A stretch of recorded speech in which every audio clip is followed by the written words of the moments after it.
We generally treat local government kind of like the foundation of a house. We assume it's solid because, well, it's boring and we rarely actually look at it. Yeah, exactly. It's just there. Right.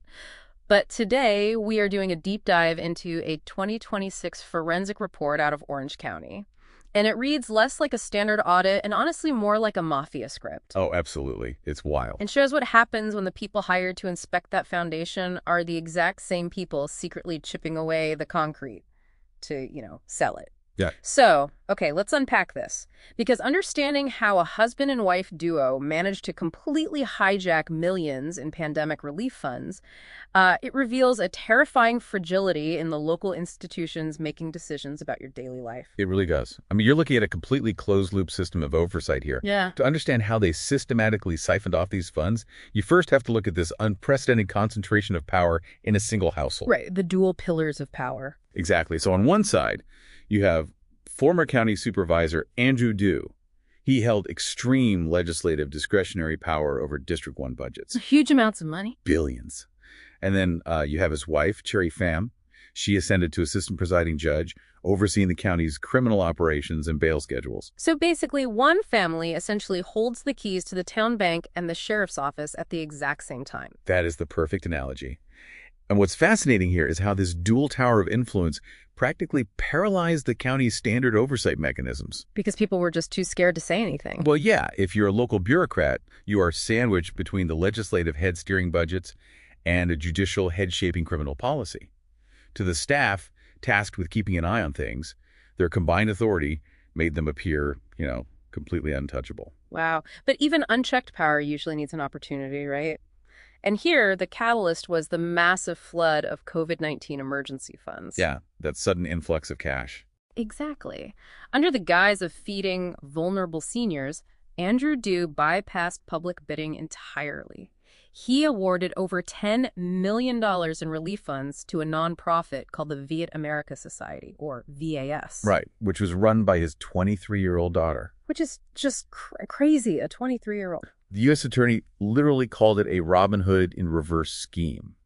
The forensic audit found that only 15% of those funds actually went to senior meals. Wait, 15%? Where did the rest go? The other 85% was diverted to buy a $1 million home in Tustin and pay Do's personal property taxes. Okay, I hear what you're saying about their combined power, but I have to push back here. $8.5 million is a massive amount of cash to just walk out the door. It really is. Even with intimidation, wouldn't standard county accounting software or bank routing systems freeze an unitemized multi-million-dollar transfer to a 23-year-old's nonprofit? I mean, how does the finance department not hit the panic button? Well, they wanted to.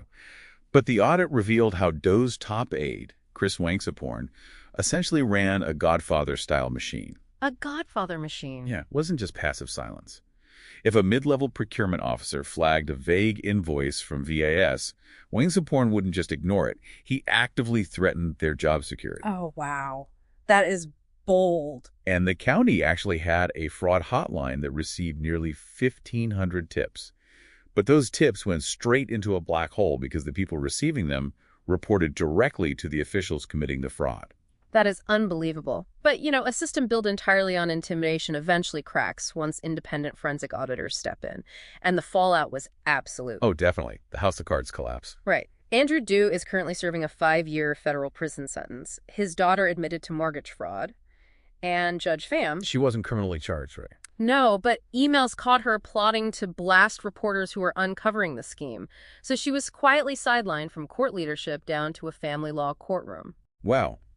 And if we connect this to the bigger picture, the physical consequences of this theft were so jarring to the public that it practically forced the state's hand into making systemic changes. Like what kind of changes? So by 2026, the county adopted a new contract policy manual mandating strict arm's-length transactions. Meaning you can no longer award county contracts to entities controlled by your immediate family without independent third-party vetting. Precisely. And at the state level, the passage of SB 1111 officially closed the legal loophole that allowed officials to hide contracts going to their adult children in the first place. Okay, so what does this all mean for the people actually living in Orange County? Beyond the policy manuals, there is a profound community betrayal here. Yeah, that's the real tragedy. Andrew Do exploited the veneer of ethnic representation to bypass democratic safeguards. Those stolen funds were meant for vulnerable refugees who fled communism. Right, people who really needed that help. Exactly. And instead, the legacy of that money is symbolized by Little Saigon's cracked, unfinished Vietnam War memorial. A project Do directed money toward, but was never actually completed. It is literally a physical monument to a broken system. The community's trust was shattered because the bureaucratic culture allowed those safeguards to fail at every single level. Which leaves you with something important to think about. We can write all the new building codes and 2026 policy manuals we want, Sure. but can a purely legislative fix ever truly repair a deep-seated culture of non-questioning within a massive bureaucracy? Or will government transparency always remain dangerously reliant on the individual courage of whistleblowers?